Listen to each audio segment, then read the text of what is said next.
Systematic ആയിട്ട് എങ്ങനെ പഠിക്കാം എന്നുള്ളൊരു ടിപ്പാണ് പറയാൻ പോകുന്നത്.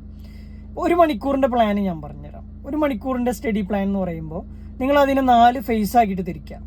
ആദ്യത്തെ 25 മിനിറ്റ്സ് നിങ്ങൾ ഫോക്കസ് ചെയ്ത് പഠിക്കുക. അതാണ് ഫസ്റ്റ് ഫേസ് എന്ന് പറയുന്നത്.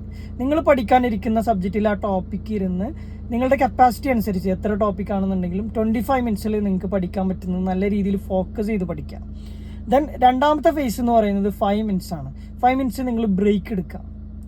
ദെൻ അടുത്ത തേർഡ് ഫേസ് എന്ന് പറയുന്നത് നിങ്ങൾ 5 മിനിറ്റ്സ് നിങ്ങൾ ആ പഠിച്ച കാര്യങ്ങൾ റിവൈസ് ചെയ്യുക. ടോട്ടലി ഫുള്ളൊന്ന് റിവൈസ് ചെയ്യുക നിങ്ങൾ ആ പഠിച്ച കാര്യങ്ങൾ 5 മിനിറ്റ്സ് കൊണ്ട്. ലാസ്റ്റത്തെ ഫേസ് എന്ന് പറയുന്നത് 25 മിനിറ്റ്സ് ആണ്. അത് നിങ്ങൾ സെൽഫ് അസസ്മെൻറ്റിന് വേണ്ടിയിട്ട് എടുക്കണം. നിങ്ങൾ ആ പഠിച്ച കാര്യങ്ങളിൽ നിന്ന് നിങ്ങൾ തന്നെ ക്വസ്റ്റ്യൻ ഉണ്ടാക്കി എഴുതി ആ ക്വസ്റ്റ്യൻസ് നിങ്ങൾ നോക്കാതെ നിങ്ങൾ തന്നെ സ്വന്തമായിട്ട് എഴുതുക. നോക്കിയിട്ടൊന്ന് ചെക്ക് ചെയ്ത് നോക്കുക പഠിച്ച കാര്യങ്ങൾ കറക്റ്റായിട്ട് നിങ്ങൾക്ക് എഴുതാൻ കിട്ടിയിട്ടുണ്ടോ എന്നുള്ളത്. ഇത് ഞാൻ പറഞ്ഞത് ഒരു 1 അവർ പ്ലാൻ ആണ്. ഇതുപോലെ നിങ്ങൾക്ക് അടുത്ത 1 അവർ പ്ലാൻ അടുത്ത സബ്ജക്റ്റിന് വേണ്ടിയിട്ട് അങ്ങനെയൊക്കെ നിങ്ങൾക്ക് നിങ്ങളുടെ കപ്പാസിറ്റി അനുസരിച്ച് ചെയ്യാം. അപ്പോൾ ഇതൊന്ന് ചെയ്ത് നോക്കിയിട്ട് നിങ്ങൾ റിസൾട്ട് കമൻറ്റ് ചെയ്യാം.